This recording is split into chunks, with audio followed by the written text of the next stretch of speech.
Guys, welcome to our channel. और आज हम लेके आए most dangerous people of Pakistan की वीडियो का रिएक्शन। सो ये वीडियो है हैदर टीवी की, सो उन्होंने निकाली है। सो देख लेते हैं इसमें क्या होगा, कौन है सबसे खतरनाक लोग पाकिस्तान के। और हमने ये देखा हुआ है कि पहले हमने एक वीडियो देखी थी थोड़ा टाइम पहले जिसमें देखा था कि बिगेस्ट क्रिमिनल्स ऑफ पाकिस्तान, और वो लोग काफ़ी खतरनाक लोग थे। कुछ तो बहुत तगड़े तगड़े मर्डरर्स थे एंड अपने एरिया में माने जाते थे।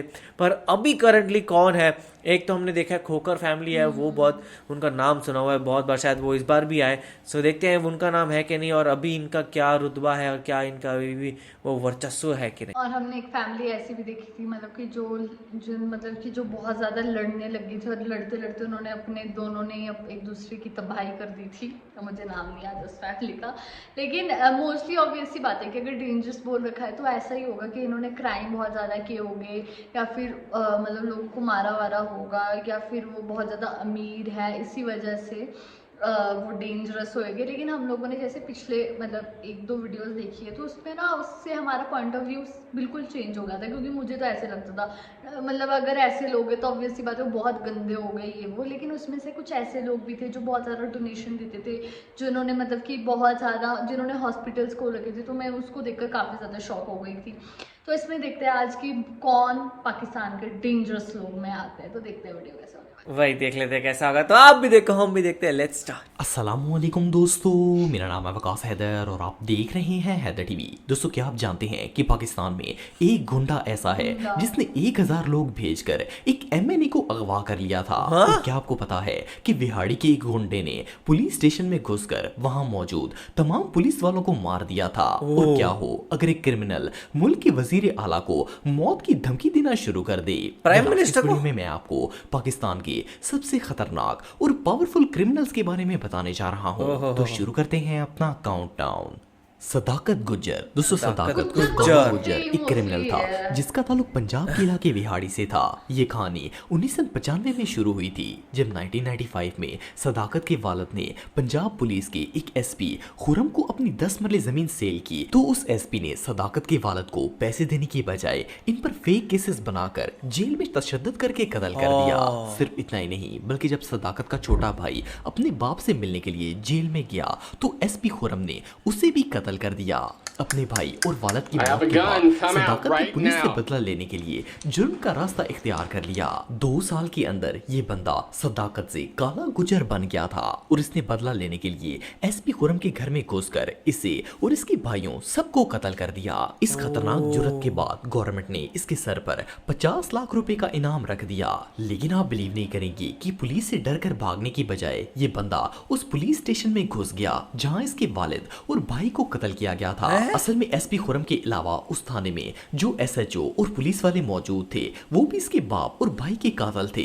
इसीलिए इन सब से इंतकाम लेने के लिए ये बुर्का पहनकर उसी थाने में घुस गया और वहां मौजूद एसएचओ समेत सारी पुलिस वालों को कत्ल कर दिया। और सिर्फ इतना ही नहीं, बल्कि इबरत के लिए इसने इन पुलिस वालों को कत्ल करने के बाद इनकी बॉडीज थाने के गेट के साथ लटका दी। कहते हैं कि 1998 तक इसने बहुत से पॉलिटिशियंस के साथ मिलकर बहुत से क्राइम किए, लेकिन कोई इसे टच भी नहीं कर सका। लेकिन फिर एक पुलिस मुकाबले में इसका इनकाउंटर कर दिया गया था।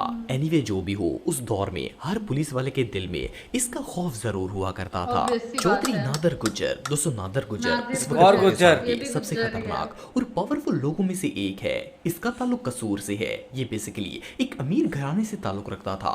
इस बंदे की कहानी तब शुरू हुई जब इसने एक शख्स से 8 कनाल जमीन खरीदी, पर कसूर के एमपीए अहमद खान ने उस जमीन पर कब्जा कर लिया। अहमद खान जिले का एमपीए था, लेकिन चौधरी नादर ने इसके बावजूद इस एमपीए के 7 लोगों को दिन दिहाड़े उसी जमीन के ऊपर कत्ल कर दिया। सिर्फ आधे घंटे में अपनी जमीन वापस ले ली। शक्ल ही डॉन लगता है। अपनी पावर का इस्तेमाल करके इसे जेल भिजवा दिया और नादर 3 साल तक जेल में रहा। जब ये जेल से छूटा और अपनी गाड़ी में घर जा रहा था तो एमपीए अहमद खान ने इस पर हमला करवा दिया। इस हमले में नादर के 2 भांजे कत्ल हो गए। लेकिन ये बंदा इतना इन्फ्लुएंशियल था कि इसने अपने भांजों के मरने के सिर्फ 24 घंटों के बाद 1000 लोगों को अपने साथ लिया और एमपीए के बाप को इसके घर से अगवा कर लिया। आपको जानकर हैरानगी होगी कि अहमद खान का बाप कोई आम बंदा नहीं था, बल्कि नून लीग का मौजूदा एमएनए था। पर इसके बावजूद चौधरी नादर ने उसे अपने घर से उठवाकर गायब कर दिया और बाद में इसकी लाश दूसरे शहर से बरामद हुई थी। लेकिन इतना सब कुछ करने के बावजूद कोई इस शख्स का कुछ नहीं बिगाड़ सका। ये शख्स आज भी खुलेआम घूम रहा है, आज भी किसी की जरूरत नहीं है किसे टच कर सके। आपको बताता चलूं कि नादर पर 1400 से भी ज्यादा केसेस दर्ज थे, पर इसके बावजूद ये खुलेआम फिरता था। 1400 इसे केस। आबिद बॉक्सर और नून लीग की फुल सपोर्ट हासिल है और अब तो ये कसूर की एक सेलिब्रिटी बन चुका है। अरशद भट्टी, क्या दोस्तों, अरशद भाई, भट्टी एक क्या पुलिस हो रहा है? इंस्पेक्टर कैसे था, मंकी जिसका रिपब्लिक ताल्लुक है? पंजाब के इलाके शेखुपुरा से था। ये एक ईमानदार ऑफिसर था जो अपनी ड्यूटी निभा रहा था। लेकिन 2001 में शेखुपुरा के एमएनए ने इस इंस्पेक्टर से एक कत्ल के मामले में फेवर मांगी और अरशद ने गलत काम करने से मना कर दिया। इस पर गुस्सा होकर उस एमएनए ने इंस्पेक्टर अरशद के भाई को अगवा कर लिया और इसे शदीद तशद्दुद करके कत्ल कर दिया। सिर्फ इतना ही नहीं, बल्कि उस एमएनए ने अरशद पर झूठा इल्जाम लगवाकर इसे भी सस्पेंड करवा दिया। इवन इस दौरान भाई की मौत की वजह से अरशद की भाभी भी सदमे से वफात पा गई। इन सब हादसात के बाद ये इंस्पेक्टर क्रिमिनल बनने पर मजबूर हो गया। इसने अपने पास मौजूद सारे पैसों से असला खरीदा और उस एमएनए पर हमला करके इसके कई लोगों को कत्ल कर दिया। सिर्फ इतना ही नहीं, बल्कि अरशद ने खतरनाक मुजरिमों के साथ मिलकर उस एमएनए के बेटे को भी अगवा कर लिया और इसे बिल्कुल वैसे ही मारा जैसे इसके भाई को मारा गया था। इन सब के दौरान बदले की अरशद को आग। पकड़ने के लिए कई ऑपरेशन किए गए, लेकिन इसमें कई पुलिस वाले अपनी जान धो बैठे। आखिरकार आईजी पंजाब ने इंस्पेक्टर अरशद के सर पर 2 करोड़ रुपए का इनाम रख दिया। एक और मजे की बात यह है कि जब ये फरार था तो पंजाब गवर्नमेंट ने इसकी प्रॉपर्टी पर कब्जा कर लिया था। सो इसने उस वक्त के वजीर आला परवेज इलाही को फोन किया और इन्हें कत्ल करने की धमकी दी। ये बंदा इस हद तक खतरनाक बन चुका था कि गवर्नमेंट भी इससे डरती थी। इवन वजीर आजम पाकिस्तान ने खुद इसके इनकाउंटर का हुक्म दिया था और आखिरकार एक गद्दार की वजह से पुलिस भारी तादाद में इस पर हमला करने में कामयाब हो गई और इसे कत्ल कर दिया गया। माजा जट, दोस्तों ये जो शख्स आप देख रहे माजा हैं जट। ये कोई क्रिमिनल नहीं बल्कि एक स्कूल टीचर था। इसके वालिद स्कूल साहब टीचर? मुल्तान के एक जमींदार थे। इस कहानी का आगाज तब हुआ जब माजा जट के वालिद ने मुल्तान के एक एसएचओ को अपनी 4 एकड़ जमीन बेची। उस सब पुलिस जमीन वाले के ने पीछे वो हो रहा है जमीन तो क्या? ले ली, लेकिन हाँ। पैसे अदा नहीं किए, बल्कि उल्टा इसके वालिद पर फेक केसेस लगाकर इसे जेल में डाला और तशद्दुद करके कत्ल कर दिया। सिर्फ इतना ही नहीं, बल्कि उस एसएचओ ने उस कत्ल का इल्जाम भी उसके बेटे यानी माजा जट पर लगाकर उसे भी जेल में डाल दिया। 2 साल तक जेल में रहने के बाद कोर्ट ने सबूत ना मिलने पर माजा जट को आजाद कर दिया। लेकिन उस अरसे में ये टीचर से एक क्रिमिनल बन चुका था। जेल के अंदर इसने लाइफ ने मुजरिमों क्रिमिनल के साथ बना दिया। दोस्ती कर ली और बाहर निकलते ही इसने उस एसएचओ को सरेआम रोड पर ऑन ड्यूटी कत्ल कर दिया। इस कत्ल के बाद उस एसएचओ के भाई ने पुलिस का सहारा लेकर माजा जट और इसके साथियों पर हमला कर दिया। लेकिन जिन लोगों के साथ माजा जट की दोस्ती हुई थी वो कोई आम लोग नहीं थे, बल्कि दर्जनों पुलिस ऑफिसर्स ने जब उन लोगों पर हमला किया तो उन्होंने ग्रेनेड्स निकाल लिए और जब पुलिस वालों पर बॉम्ब्स फूटे तो वो वहां से दुम दबाकर भाग गए। आप बिलीव नहीं करेंगे कि माजा जट को पकड़ने के चक्कर में ऑलमोस्ट 30 पुलिस वालों की मौत हो गई, लेकिन कोई इसका बाल तक बांका नहीं कर सका। खैर आईजी पंजाब ने इसके सर पर 70 लाख का इनाम रख दिया और पूरे मुल्तान में इसके पोस्टर्स लगवा दिए। आखिरकार मुखबरी से माजा जट को गिरफ्तार कर लिया गया।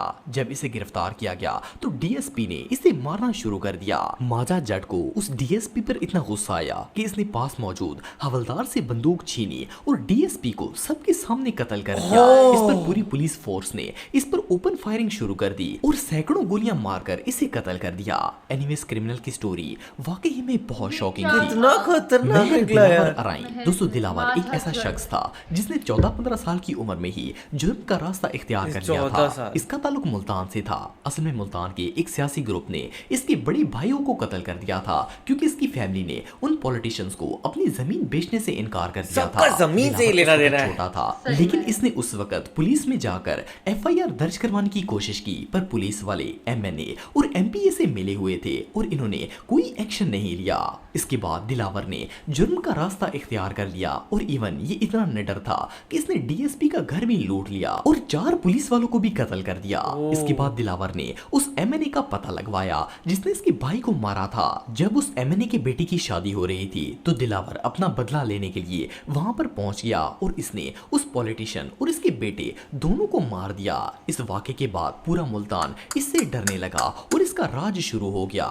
इवन ये बंदा मुल्तान में बिजनेस करने वालों से भत्ता भी वसूल करता था। और तो और जब मुल्तान के डीपीओ ने इसे मना किया और इसे सरेंडर करने का हुक्म दिया तो ये गन्स लेकर डीपीओ ऑफिस में पहुंच गया और पुलिस फोर्स के सामने डीपीओ को कत्ल कर दिया। असल में इसने अपने जिस्म पर बम बांधा हुआ था तो डर से कोई भी पुलिस वाला इसके नजदीक नहीं आया। और तो और इसने बम की वजह से 11 पुलिस वालों को भी किडनैप कर लिया ताकि ये वहां से सेफली निकल सके। खैर इस इंसिडेंट के बाद पूरी पंजाब पुलिस इसके पीछे पड़ गई और इन्होंने दिलावर को ढूंढकर इसे और इसके साथियों को पुलिस मुकाबले में कत्ल कर दिया था। बहरहाल जो भी हो, कभी कभार हालात ऐसे बन जाते हैं कि एक आम सा बंदा भी खतरनाक मुजरिम बनने पर मजबूर हो जाता है। कितने तगड़े क्रिमिनल्स थे ये लोग, पर काफी सारे ऐसे थे। लाइक सबका एक कॉमन ग्राउंड तो यही था कि जमीन, लाइक जमीन बेची या जमीन खरीदी और पैसा मिला या नहीं मिला और उस पर मारा पीटी शुरू। और दूसरा एक और था कि भाई यहाँ पे धोखाधड़ी हुआ। एंड कुछ लोगों के साथ ऐसा था, लाइक वो टीचर का ऐसा सुन के लगा लाइक वो एक्चुअल में एक टीचर था, नॉर्मल इंसान था उसके, लेकिन उसके फादर को ऐसे पकड़ा गया, फिर उसको वहाँ पे जेल डाला गया। तो उसका हो गया कि बस अब मेरा खत्म, और उसने आके मारना धारना शुरू किया। और वो कितना ज़्यादा खतरनाक बन गया कि उसने डीएसपी भी उसको मारा था, उसके सामने ही उसको गोली मार दी। लाइक वो अब सहन ही नहीं कर रहा था किसी की भी मार धाड़, वो उस तरीके का बन गया था क्योंकि लोगों ने उसको वैसा बनाया। तो लाइक कई बार ऐसा होता है कि हालात आपको ऐसा बनाते हैं और कई बार आप ही वैसे होते हो। जैसे एक हमने देखा, एक 14 साल की उम्र से ही वो बनना चाह रहा था, तो पर ये है कि लाइक वो बनते गए और उनको वो और साथी भी ऐसे मिल गए। और पुलिस के लिए कितनी हालत ख़राब होती थी, इन लोगों के ऊपर तो फटाफट इनाम लग जाता था 70 लाख या 1 करोड़, पर पुलिस के लिए तो उनको फेस करना कितना मुश्किल हो गया था। पर ये था कुछ ना कुछ कहीं ना कहीं मुखबिरों की वजह से ही वो लोग पकड़े जाते थे, वरना उनका पकड़े जाना नामुमकिन जैसा। सीरियसली ये वीडियो देखकर ना बहुत ज़्यादा शॉक हो गई हूँ मैं, क्योंकि मतलब कि मोस्टली सबकी स्टोरी सेम ही थी। वो ज़मीन, मतलब कि एक तो सब 2-3 लोगों के साथ तो यही फ्रॉड हुआ कि उन्होंने अपनी ज़मीन बेच दी, उनको ना पैसे दिए गए और उन पर केस छापा गया कि लाइक तुम इन्होंने कोई ज़मीन नहीं दी थी। उसके बाद ही वो क्रिमिनल बने, या तो किसी का ये था कि किसी के अपने को मारा गया था, उसके बाद ही उन्होंने क्राइम किया है। और मतलब कि मेरे लिए सबसे ज़्यादा शॉकिंग ये था कि जो उन्होंने गुज्जर की 2nd नंबर वाले गुज्जर की बात करी, तो उन्होंने बोला कि वो अभी भी खुलेआम घूम रहे हैं, उन पर कम से कम 2500 से भी ज़्यादा केसेस स्टिल वो खुलेआम घूम रहे हैं, उन पर अभी तक कुछ नहीं हो रहा है। तो मतलब लाइक आप मतलब इतने सारे आप पर केसेस है स्टिल आप, और ऐसा तो हुआ नहीं होगा ना कि एक केस का भी प्रूफ ना किया गया हो, ऐसा किया ही हुआ होगा, फिर भी पता नहीं क्या सीन है। वो मस्त घूम रहा है। और फिर तो यही है ना कि पाकिस्तान में आम जनता भी मतलब यही क्राइम करती रहेगी, क्योंकि कुछ होना तो है ही नहीं। बाकी ये वीडियो तो मुझे काफ़ी ज़्यादा वियर्ड ही लगी, सही बोलूँ तो। और ये डेंजरस लोग का क्या ही पता, ये लोग तो आम लोगों को भी मार दे। पर इसको देखकर ये भी पता लगा कि उन्होंने सिर्फ उन लोगों को ही मारा। पहले उन्होंने सिर्फ उन लोगों को मारना चाहते थे जिन्होंने गुनाह किया है, लेकिन बाद में वो लोग फिर सब भी उनके हाथ उसमें आ गए कि जो आ रहे हैं उनको सबको ही मारते जाए। पाकिस्तानी लोग सेफ नहीं है जब तक ये लोग हैं। पर ये इनमें से मोस्टली सारे लोग ही शायद खत्म कर दिए गए हैं। तो आप लोगों को कैसा लगा ये वीडियो, आपको कुछ जरूर बताएगा। ऐसे लाइक करते जाए, कमेंट करते जाए, शेयर करते जाए। सब्सक्राइब करते जाइए। बाय।